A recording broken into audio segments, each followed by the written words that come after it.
Radhe Radhe friends, आप सभी का स्वागत है। और आज हम बात करने वाले हैं इस वीडियो में कन्या पूजन के विषय में। लेकिन आज हम जानेंगे कि हम गलतियां क्या करते हैं।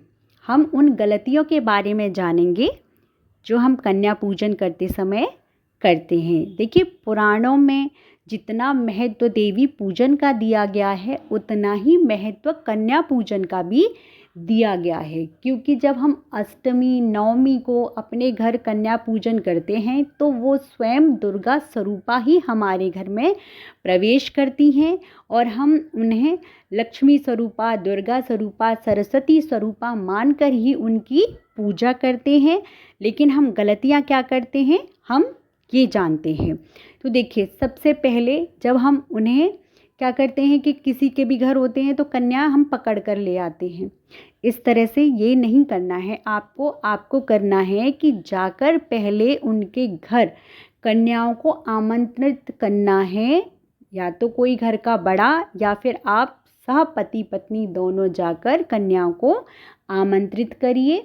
हाथ जोड़कर विनती करिए कि कल आपको अष्टमी है, आपको हमारे यहाँ कन्या पूजन में आना है। नवमी है, हमारे यहाँ आपको कन्या पूजन में आना है। देवी आप हमारे यहाँ पधारें। इस तरह से सभी को आपको आमंत्रित करना है, 9 कन्याओं को। और उसी के साथ एक लांगुरा ज़रूर लीजिए। नहीं तो ये ऐसे ही हो जाता है कि आप तीर्थ पे देवी दर्शन करने के लिए गए, आपने देवी के दर्शन किए लेकिन भैरव को छोड़ दिया, दर्शन अधूरे रह गए। इसी प्रकार कन्या पूजन आपने किया लेकिन लांगुरा को बिठाया नहीं तो आपकी कन्या पूजन अधूरी रह जाएंगी। तो विधि यही कहती है कि आप आमंत्रित, फ़ोन पे भी नहीं कहना है, आपको स्वयं जाकर उन्हें आमंत्रित करना है, निमंत्रण देना है। अगर आपको भी कोई ऐसे ही बुलाए कि आप हमारे यहाँ भोजन पर आइए, आप भी नहीं जाओगे तो वो तो देवी हैं, इस प्रकार से आपके यहाँ नहीं आएंगी। इसी के साथ आपको समय का भी ध्यान रखना है। ऐसा नहीं है कि आप बुलाकर बिठा लेते हो और बहुत देर तक देवी बैठी रहती हैं। ऐसा आपको बिल्कुल भी नहीं करना है। जिस समय आप भोजन तैयार कर लें, जिस समय आप थाली लगा लें, पूजा से पूरी तरह से आप निवृत्त हो जाइए।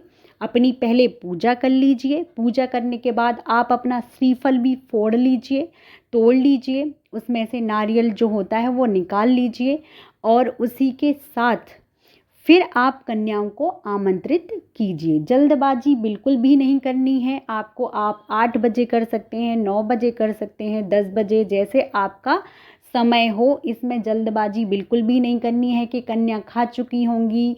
आपने कन्या पूजन करना है। एक साथ सभी लोग उन्हें भूखा नहीं रख सकते हैं कि सभी भूखों को ही खिलाएंगे। लेकिन आपका विशेष ध्यान इस बात पर होना चाहिए कि कन्याओं की पूजा विधिवत आप बहुत ही अच्छे से कर पाएँ। ना कि जल्दबाजी में ये कि जल्दबाजी करो और पूजा चाहे गलत हो जाए। नहीं, पहले आप अपनी पूजा करिए, उसके बाद कन्याओं को बुलाकर उन्हें अच्छे से उनकी सेवा कीजिए। ये उनकी सेवा है। इसके बाद आप कन्या को लेकर आएंगे, लाना भी आपको ही है, आप लेकर आएंगे। उसके बाद उनकी विधिवत पूजा कीजिए। जब कन्या आ जाए तो धूप दीप उनके पैर पखारिए, खूब अच्छे से उनके पैर पखारिए। उसके बाद धूप दीप पुष्प आदि से उनकी पूजा कीजिए और स्वच्छ साफ आसन देकर उन्हें बिठाइए। उसके बाद उनकी थाली तैयार करके उनकी थाली दीजिए। अब बहुत से लोग गलती क्या करते हैं कि बस हलवा पूरी बना देते हैं और रख देते हैं कि बस अब अपना खाना बाद में बनाते रहेंगे। यही गलती आपको नहीं करनी है। आपको सब कुछ बनाना है, खीर पूरी हलवा, आपको सब्जी, इसी के साथ आपको रायता, सब कुछ देवी के लिए भी आपको वही बनाना है जो आप भोजन में खाएंगे। आप भी हलवा पूरी खाकर नहीं रह जाओगे, इसीलिए आपको भोजन में सारी सामग्री बनानी है, सारा भोजन अच्छे से बनाना है। उसमें सात्विक भोजन आपको बनाना होगा। प्याज लहसुन ये सब तो आप डालेंगे ही नहीं।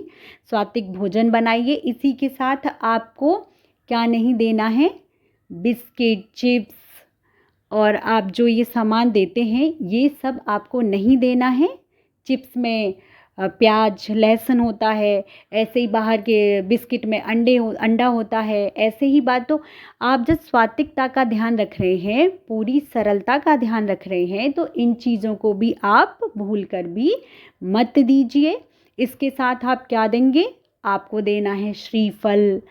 फल में केला भगवान विष्णु को प्रिय है और श्रीफल माता लक्ष्मी को प्रिय है, तो आप चाहे केला दीजिए चाहे श्रीफल दीजिए। अब आपको कितने वर्ष की कन्याओं को बुलाना है? 2 वर्ष से लेकर 10 वर्ष की कन्याओं को आपको आमंत्रित करना है। देखिए, अब 2 वर्ष की कन्याओं को आपको आमंत्रित करना होता है, तो देखिए कन्या हमें देती क्या है। देखिए, एक कन्या जब हमारे यहाँ आती है तो वो ऐश्वर्य देती है, 2 भोग देती है, 3 चारों पुरुषार्थों को और राज्य सम्मान देती है, 4 और 5 कन्या हमें बुद्धि देती हैं, 6 पूजा से कार्य सिद्धि देती हैं और 7 परम पद, 8 अष्टलक्ष्मी के रूप में आती हैं और 9 की पूजा से सभी प्रकार के ऐश्वर्यों की प्राप्ति आपको होती है। देखिए, उपहार में आपको देना क्या है? उपहार में आपको देना है चुन्नी दे दीजिए, चुनरी ले आइए, चुनरी दे दीजिए। वस्त्र नहीं संभव है तो चुनरी ले आइए। इसी के साथ श्रृंगार दीजिए। धन में आपके पास जो भी है वो आप दे दीजिए, लेकिन फ्रूटी चिप्स ये सब आप उन्हें उपहार में बिल्कुल भी मत दीजिए। पढ़ाई से संबंधित कोई भी चीज़ दे दीजिए। तो ये सारी चीज़ें आपको उपहार में देनी होती हैं। देखिए, विदाई। अब आपने सब कर दिया, कन्या पूजन कर लिया है, आपने आशीर्वाद लीजिए कन्याओं का, उनके पैरों में दंडवत करिए, उनके पैर छूइए, अच्छे से आशीर्वाद लीजिए, क्योंकि वह आपके यहाँ देवी बनकर आई हैं और वह आपके लिए देवी हैं। उन्हें सम्मान के साथ विदा कीजिए, पूरा परिवार। जब वे जाएं तो सभी उनके सम्मान में खड़े होइए और उन्हें विदा कीजिए और उनसे आशीर्वाद लीजिए।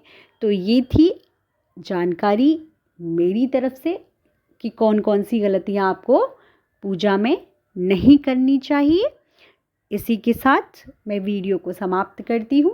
वीडियो अच्छा लगे तो लाइक और चैनल को सब्सक्राइब कर लीजिए और कमेंट में जय माता दी लिख दीजिए। इसी के साथ जय माता दी।